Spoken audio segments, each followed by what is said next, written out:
Luxury retailers taking a hit on concerns that a slowdown in China will hurt demand for high-end goods. Tiffany, Coach, Ralph Lauren, and LVMH are all lower, and they were vastly lower yesterday, too. Will China continue to be the engine of growth, and can retailers survive if there is a downturn there? Joining us now, Brian Nagel, Managing Director at Oppenheimer, and Stacey Widlitz, President of SW Retail Advisors and a CNBC contributor. Stacey, I'm going to start with you because you're just back from China, and you wrote a very interesting article about that the shopping mall craze there, in terms of building them, is to the extreme. However, not all of them are filled. Do you think that China is engineering a reasonable slowdown, and what's the impact on retailers?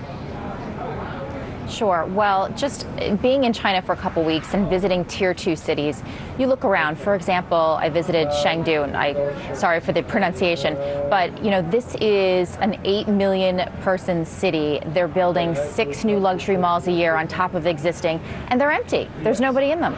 So you have to, raises the question, you hope that retailers don't run into the market just to fill stores, and they go in slowly. So certainly until now, the luxury global players have said, okay, well, the US is slowing down, so look at China, there's growth there. But now if you're seeing Europe, China, and the US slow down, there's nowhere to hide.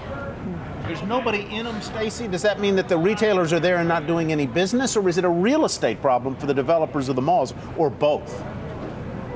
Well, I think it's a real estate problem. Obviously, there's so much overexpansion there. And so far, if you look at a Tiffany or a Coach, they're being very careful. They're going into the market slowly. Tiffany is signing short-term leases because the real estate there is also very fickle. The new in-places change very quickly. So they're doing it the right way, and they're doing it slowly, but you certainly want to watch out for retailers that are piling into the market. But, from my perspective, it was really just shocking in terms of the real estate expansion there. Brian, then weigh in on a Tiffany, for instance, which has really been hammered in the last couple of days.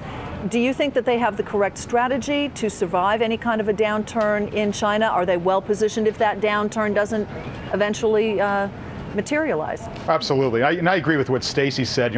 My primary focus here is Tiffany, and I think the growth from Tiffany into China has been very measured, very thoughtful, and I think the big advantage, I've said this before on your show and elsewhere, I think the big advantage that Tiffany has over a lot of other companies as they expand into China is they are going with a very powerful global brand.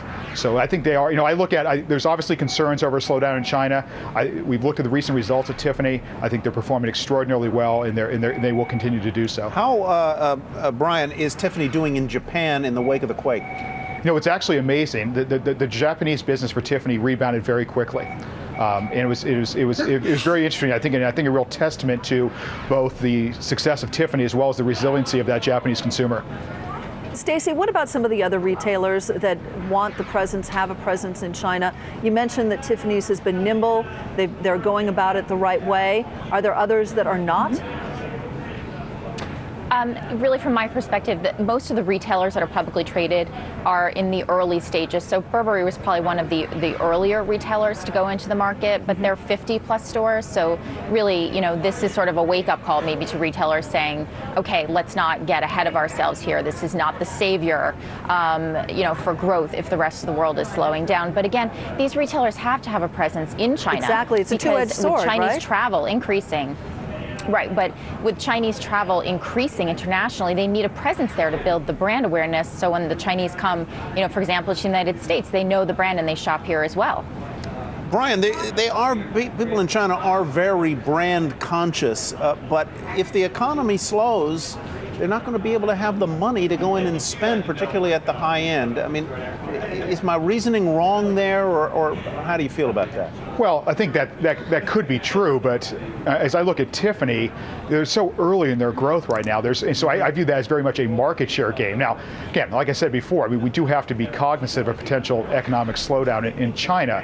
But I think given how early Tiffany is in the growth there, given the rapidly expanding class of luxury consumer in China, I think that's going to be a big tailwind for Tiffany for some time, despite some economic headwinds. All right, all of you, thank you very much, Brian and Stacey.